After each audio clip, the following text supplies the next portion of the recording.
భూమి అనేది ఒక మిశ్రమ సమ్మేళనం. దీనిలో ఖనిజ లవణాలు, పోషకాలు ఉంటాయి.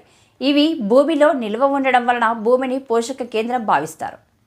ప్రస్తుతం భూమిలో సారవంతం లేకపోవటం, రైతులు భూమిలో ఏమి పంటలు వేసుకున్నా దిగుబడులు రాకపోవటం, భూమి పోషక లోపం జరుగుతుంది. అందులకు ప్రతి ఒక్క రైతు భూసార పరీక్షలు చేయించుకొని భూమిలో ఉన్న లోపాలు తెలుసుకున్నప్పుడే పైర్లలో అధిక దిగుబడి తెచ్చుకొనవచ్చునని బాపట్ల ఏరువా కేంద్రం శాస్త్రవేత్త డాక్టర్ ఎం ఉషా తెలియజేశారు.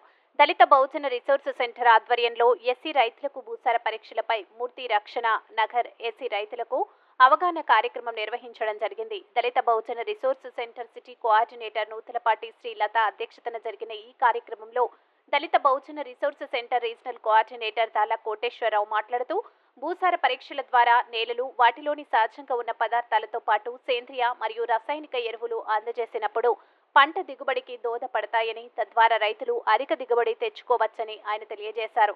ఈ కార్యక్రమంలో మూలాపాలెం గ్రామ వ్యవసాయ సహాయకులు బి మల్లికార్జునరావు పాల్గొన్నారు. తదుపరి ఎస్సీ రైతుల పొలాల్లో మట్టి నమూనాలు సేకరించి పరీక్షల నిమిత్తం ఆచార్య ఎన్జీ రంగా వ్యవసాయ కళాశాల శాస్త్రవేత్తలకు పంపడం జరిగింది.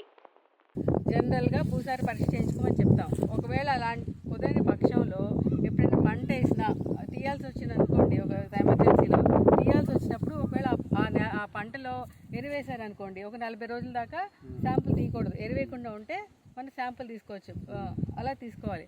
అలా 8 చోట్ల గుర్తులు పెట్టుకుని ఇప్పుడు మనం చూపించాం కదా, ఒక అరడుగు నుంచి అడుగు లోతున గుంటలు తీయాలి. అలా 8 చోట్ల గుంటలు తీసి ఒక అర కేజీ మట్టి, 8 చోట్ల 8 అర కేజీల మట్టి తీసుకుని అంతా కలిపి, అంటే ఒక 4 కేజీల మట్టి వచ్చింది మనకి 8 చోట్ల తీసామంటే, ఆ 4 కేజీల మట్టి ఒక కుప్పేసి ఒక చోట పెట్టి దానిలో ఇలాంటి మొక్కలు కానీ రాళ్ళు కానీ అలాంటివన్నీ మొత్తం ఏరేసేయాలి. నీట్గా ఉండాలి ఆ శాంపుల్.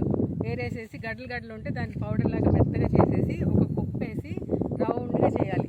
రౌండ్గా చేసిన తర్వాత మనం దాన్ని 4 భాగాలు చేయాలి. 4 సమభాగాలుగా చేయాలన్నమాట. ఇప్పుడు ఏబిసిడి అనుకోండి, 4 భాగాలు చేస్తే ఎదురెదు భాగాలు అంటే ఇప్పుడు బిసి ఒకసారి తీసేయాలి, తర్వాత ఏడి ఒకసారి తీసేయాలి.